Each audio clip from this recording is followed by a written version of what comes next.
Hello guys, I'm Antonio Silva and welcome to another reaction video, and tonight I'm gonna react to Uncle Sam from 1996 by Dead Meat. Don't forget to follow me on my social media. Also, now you can listen to 2 theme songs of my channel on SoundCloud and YouTube Music. I'm gonna leave everything in the description below, and enjoy this reaction video. Alright guys, enjoy this reaction video with me. Movie footage used in the kill count is owned entirely by the copyright holders. Okay. Dead Meat makes no claim of ownership and simply uses the footage for purposes of education, commentary, and criticism under fair use. Please support filmmakers and the art of filmmaking by watching Uncle Sam in its entirety on home media or streaming services where available. Alright James, alright. Welcome to the Kill Count, Hello, where we James. tally up the victims in all our favorite horror movies. I'm James A. Janice, and I yes, know I'm who you wearing are. this shirt for a third Kill Count because today we're looking at Uncle Sam, released Uncle in 1996 or 1997. The internet doesn't seem to know. So if you're like me, old you probably movie. expected a movie with a murderous Uncle Sam to be a mindless slasher with a perfunctory pro-America message behind it. But Uncle Sam is not that. The script, written by Larry Cohen of the It's What do you Alive mean? and Maniac Cop series, tries to deliver a message about the difference between being a good soldier and being a good killer, but it gets bogged down in an effort to touch on pretty much everything else related to the military too. Corrupt officers, PTSD, the morality of draft dodging, you name it, it's here. Then shit gets really weird, and before you know it, you've got Isaac Hayes and a telepathic blind kid shooting cannonballs at a zombie soldier. Well, let's back up a bit, because before that thrilling conclusion, there are a fair number of kills to see, so let's get to them. I believe you. The kills. The movie begins in Kuwait, a country we used to fight in. It was like 10 countries ago. There's been a helicopter accident in the desert, so this major with a Saddamish mustache shows up to direct the situation with a voice that sounds part panzer tank. There's that helicopter. See if you can ID anybody by their tags. Sergeant Sillyface takes a look at the crash and finds 2 Oh dead my bodies God. in there that we can Starting go ahead and kick with off our 2 count. deaths. Apparently this Oh my chopper was God. shot down by friendly fire, and even though the major's all like, The hey, movie shit started with happens, 2 that's not deaths good enough for already. Master Sergeant Sam Harper, whose body they find in the front seat of the chopper. Cause Sam opens his eyes, reaches out, and twists the other sergeant's head around in an excellent lightning strike kill to keep the count going. Sam takes the sergeant's firearm and shoots through the guy's body to hit the major at least twice, maybe more, in a very subordinate kill. Someone's looking to get court-martialed, but Sam don't care. He's full of spite about the accident. Don't be afraid. It's only friendly fire. And then he dies? Question mark? I mean, he does, but he'll be back as a zombie. But still, let's throw him on the count anyway. Keep that shit going. Cue the title card. Title Hell yeah, card. these Uncle opening Sam. credits. I love patriotic imagery backed by John Philip Sousa. Seriously though, this old footage of Times Square and other historical stuff is actually pretty cool. Plus, I like Ike. Then we jump to the town of Twin Rivers in the state of USA. Looks like America's birthday is only 3 days away, and I still don't know what to get it. This little wienery kid Jody jostles around in bed for a while before he knocks over a framed picture of his Uncle Sam Harper, the murderous chap from the chopper. Jody steps on the broken glass and cuts his foot. Ow. That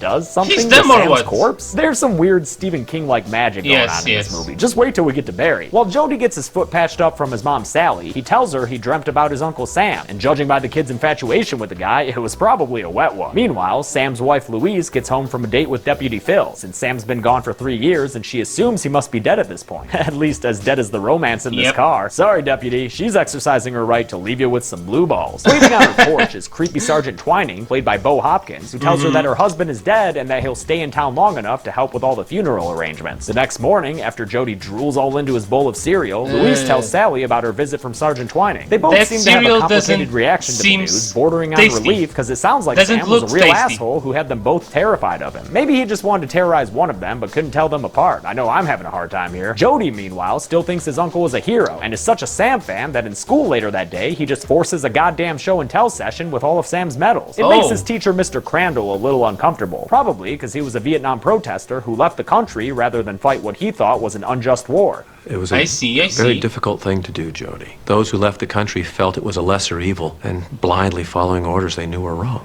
Jody and his camo pants think that sounds like Pinko talk, and he swears to himself that he's gonna grow up and join the army. And I'll do whatever the president says to do, because he knows better. Oh, okay. I have my sure. doubts, Yeah, I mean, I but guess that's alright. chain of command. It just sounds a little scary when you hear it like that. He repeats that pledge to join the service to Sergeant Twining when he gets home, where his Uncle Sam's body has been delivered for, funeral stuff. On his way out, Twining takes the opportunity opportunity to get just a tad too handsy with Sally, and later that night, in his Apocalypse Now themed hotel room, we hear him on the phone confirming that he's a nasty boy. I aim on getting a little piece of that action before I leave. Alright, He even says that the main reason he took this job is so he could get a bunch of widow trim. Dude's a total sleazebag. Unlike the other sergeant in town, local Jed Crowley, who's played by Isaac Hayes and is introduced with the best first line ever. Too many rolls and jelly donuts. Whereas Twining is suffering from creeperitis, Jed's got a legit case of survivor's guilt, since he was the only one from his squad to make it home alive. God, how come it was me you let come home? Sally has her beau Ralph over for dinner and lack of kisses. Ralph's also depicted as a skis, since he's a lawyer celebrating a recent courtroom victory wherein he defended some tax shelters. You mean you cheated them? I'm smarter than they are, Jody. Oh. That's all. This may be the only movie I've ever seen with the message of, hey, make sure you pay the IRS your fair share. That night, Jody wears an amazing fucking dinosaur shirt. That's all I wanted to say. I don't really need to talk about the scene. But I did need to mention that dinosaur shirt. The next day, Jed comes over to the closed casket wake and apologizes for encouraging Sam to join the army. He strikes up a convo with Jody about his wooden leg that he got after a landmine messed him up in Korea, but assures the little kid that, hey, don't worry, the dick still work, aight? All those other parts made it back just fine. Jody mentions that he wants to join the service, and Jed fucking loses it, yelling about how things ain't like the old Nazi fighting days. When we knew who and what we were fighting for? Jody claps back with a patriotic fervor, arguing that everyone's gotta die someday, and the army needs people to fight, so fuck it, you know? Jed's like, shit, kid, you're a real piece of work. I agree. And they talk about how heroism doesn't just mean killing people. That night, when the clock strikes 4th of July o'clock, Slimy Sam awakens inside his coffin, apparently summoned by this trio of teens who are just checking everything off on the list of ways to be offensive. Let's see, you got a spray-painted swastika, a celebration of the Texas v. Johnson decision, and some pretty straightforward gravesite desecration. It's enough to get Sam up and running to defend America's honor, not before sneaking into Jody's room and grabbing all of his medals to pin to his burnt leathery flesh. Wouldn't want to be walking around looking like a fresh recruit zombie soldier, you know? His medals leave him looking much more respectable than this peeping Sam, some perv named Willie who's using his stilt legs to deliver the movie's requisite gratuitous nudity. After this unlikely act of voyeurism, Willie makes a second-story getaway until he winds up in a park being stalked down by Master Sergeant Sam Harper. Willie ends up running into a tree and falling onto his back, where he doesn't even try to put up a fight or move as Sam comes after him with a pair of garden shears.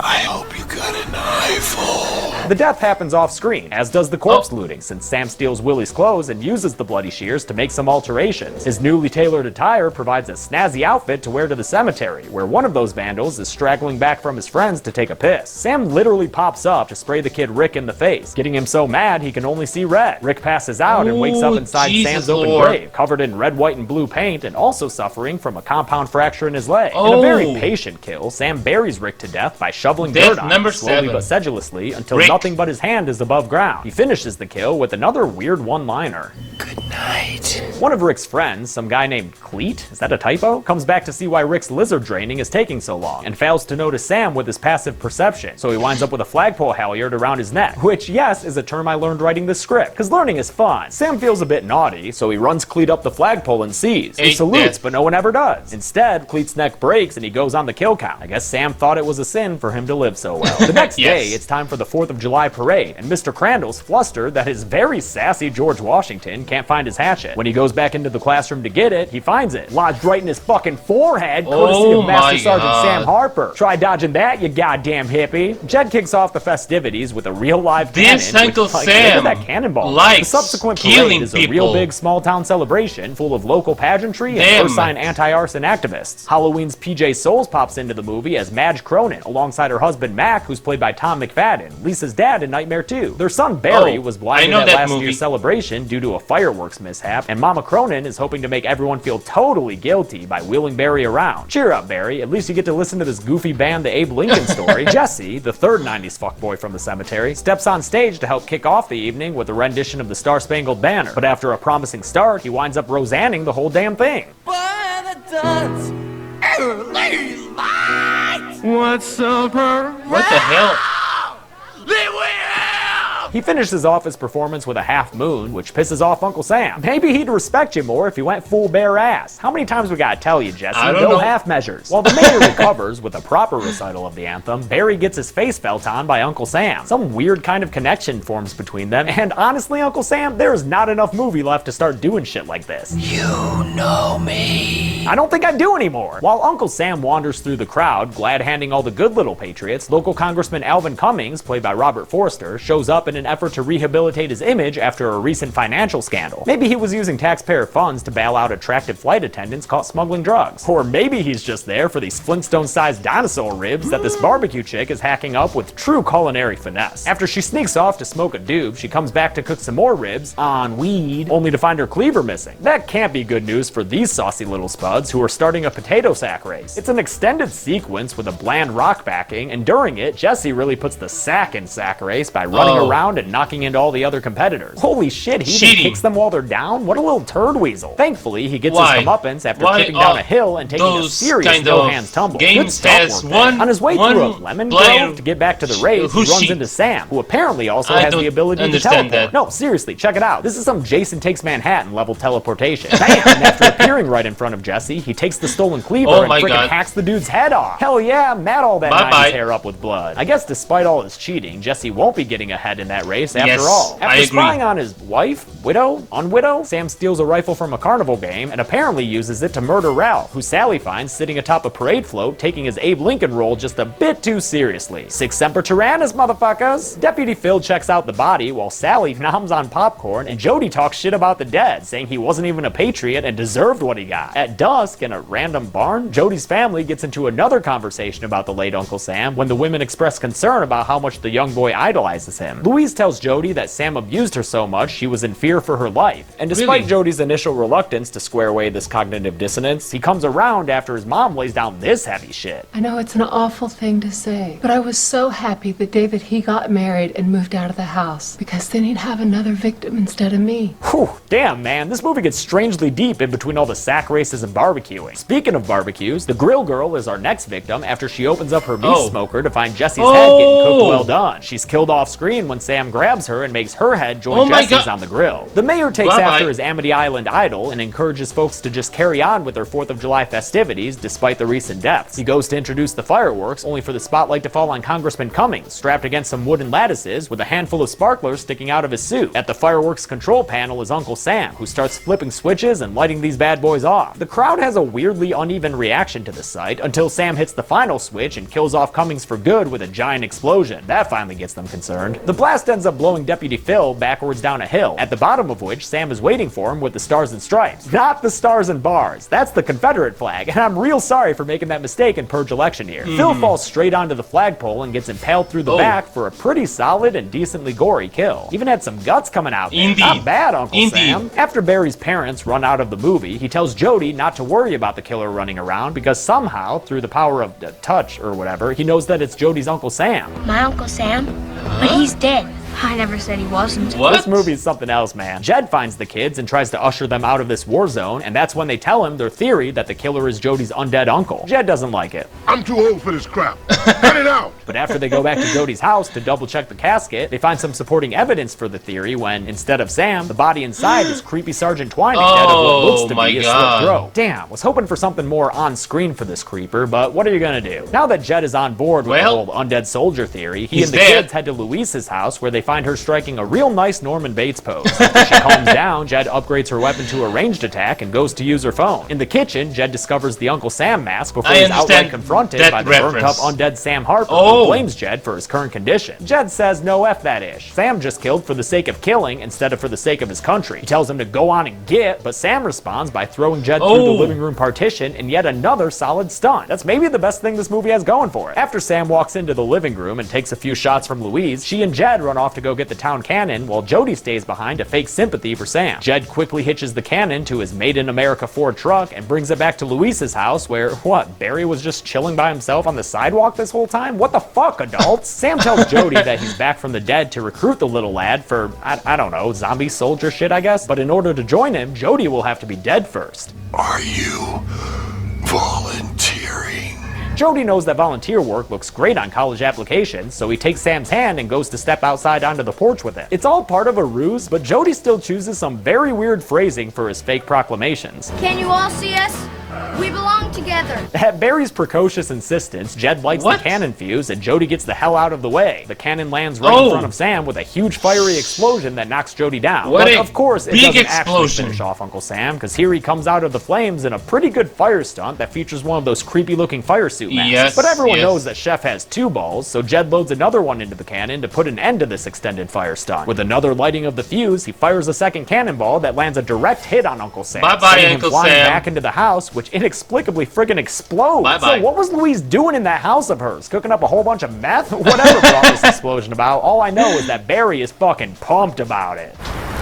All right. The movie ends with Jody burning all of his war toys, because, like, fuck the ozone layer, before turning back towards the camera in a very unnecessary slow motion shot that turns into an even more unnecessary shattering glass effect. Who was making these decisions? I don't know. Can this mess of a movie be salvaged by a decent body count? Let's find out and get to the numbers. Let's go to the numbers. Oh, whew, that was loud.